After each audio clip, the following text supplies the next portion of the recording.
দেখ ভাই, তুই মান বা নাই মান, মহিষাসুরের বিনাশ করা অতটাও সোজা ছিল না। মহিষাসুর যখন ত্রিলোকে অরাজকতা শুরু করেছিল, অর্থাৎ মর্তের মুনি ঋষি থেকে শুরু করে স্বর্গের দেব দেবীদের উপর অত্যাচার আর সব ঐশ্বরিক শক্তি অক্ষম ছিল তাই বিনাশ করতে, কারণ ব্রহ্মা দেবের বরদান ছিল তার উপর। তাই ত্রিদেব অর্থাৎ ব্রহ্মা, বিষ্ণু, মহেশ্বর এবং সমস্ত দেবদেবীর ঐশ্বরিক শক্তির দ্বারা মা দুর্গার জন্ম হয়। কিন্তু মা দুর্গা কোন রূপ এই মহিষাসুরের বিনাশ করেছিল, কিভাবে জন্ম হয়েছিল তার?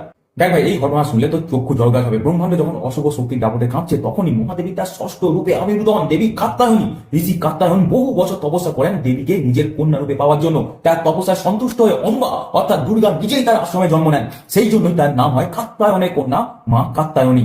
দেবী কাত্যায়নী হলেন শক্তি, সৌন্দর্য আর ন্যায়ের প্রতীক। তিনি জন্মগ্রহণ করেন মহিষাসুরের বিনাশের জন্য। তার তেজে আকাশ কেঁপে ওঠে। দেবতারা আশীর্বাদ দেন যেন তুমি মহিষাসুরকে বিনাশ করে ধর্মকে রক্ষা করো।